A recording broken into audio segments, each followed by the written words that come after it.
अशोकनगर जिले के दौरे पर आई कांग्रेस की राष्ट्रीय प्रवक्ता साधना भारती ने पत्रकार वार्ता में कहा कि सभा के दौरान भले ही अमित शाह केपी यादव की खुद चिंता करने के बारे में कह गए हों, लेकिन उन्हें भी उमा भारती की तरह छोड़ दिया जाएगा।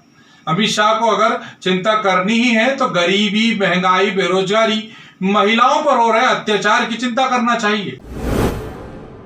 2004 में कि भाजपा भागो जनता पीटेगी, अब कांग्रेस ही जीतेगी, और हुआ भी यही। केंद्र में उस समय कांग्रेस के नेतृत्व में सरकार बनी और मैं 2 चरणों के चुनाव में प्रचार करती हुई आ रही हूं। तीसरे चरण में हम प्रचार कर रहे हैं और जो माहौल है उसे देखते हुए मैं आज फिर से ये कह सकती हूं कि 2004 के बाद अब 2024 में पुनः कांग्रेस गठबंधन की सरकार केंद्र में बनने जा रही है। और यहाँ लोकसभा का जो मैंने माहौल देखा, क्योंकि मैंने जनसंपर्क किया, मैंने मुंगावली विधानसभा में लगभग 4-5 जगहों पर दौरे किए, सभाएं भी, नुक्कड़ सभाएं ग्रामीण क्षेत्रों में संबोधित की।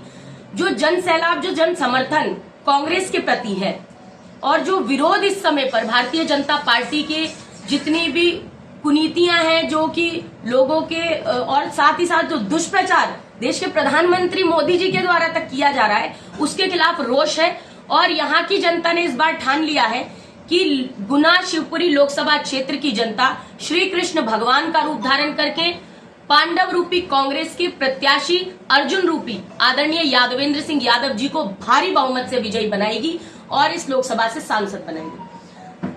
मेरा जो राजनीतिक सफर कांग्रेस पार्टी में शुरू हुआ 2004 से, तो रायबरेली अमेठी में स्टार प्रचारक के तौर पे जाने के साथ साथ 2004 में रायबरेली अमेठी के साथ साथ गुना शिवपुरी लोकसभा क्षेत्र में उस समय पर मैंने कांग्रेस के तत्कालीन प्रत्याशी महाराजा ज्योतिरादित्य सिंधिया जी और उनकी धर्मपत्नी महारानी प्रदर्शनी राजे सिंधिया जी के साथ भी कई जनसभाएं और रैलियां संबोधित की थी।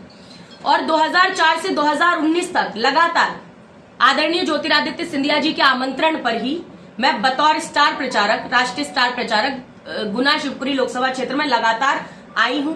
और गुना शिवपुरी के विशेष तौर पर ग्रामीण क्षेत्रों में नुक्कड़ सभाएं और शहरी क्षेत्रों में बड़ी जनसभाएं मैंने संबोधित की है।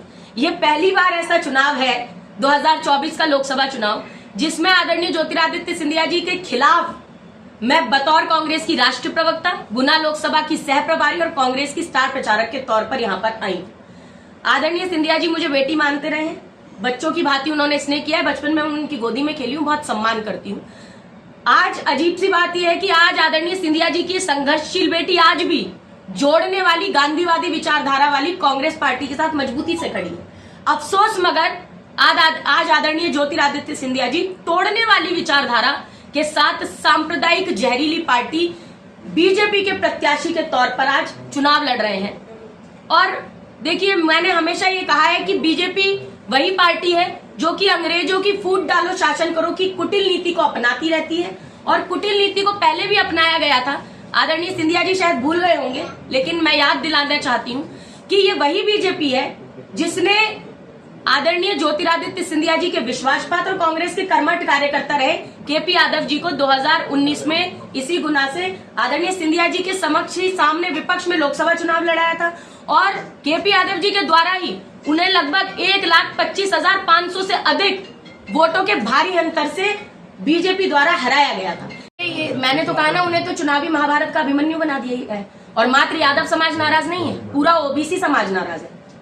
और ओबीसी समुदाय नाराज है तो बिल्कुल ओबीसी समाज के लोग देखेंगे, बिल्कुल देखेंगे। लेकिन मैं तो भारतीय ओबीसी महासभा के मुख्य संयोजक के तौर पर मुझे इस बात से दुख होता है कि किस तरीके से भारतीय जनता पार्टी, फर्क कितना पड़ेगा? क्यों नहीं, बिल्कुल फर्क पड़ेगा, बिल्कुल क्यों नहीं फर्क पड़ेगा भाई। जब आप किसी के साथ अन्याय कर देंगे और हम न्याय की लड़ाई लड़ रहे हैं तो फर्क क्यों नहीं पड़ेगा? ना कि हम उनकी चिंता करेंगे, आप उनकी चिंता करने की जरूरत नहीं। किन से कह रहे हैं, कौन कह रहे हैं आप?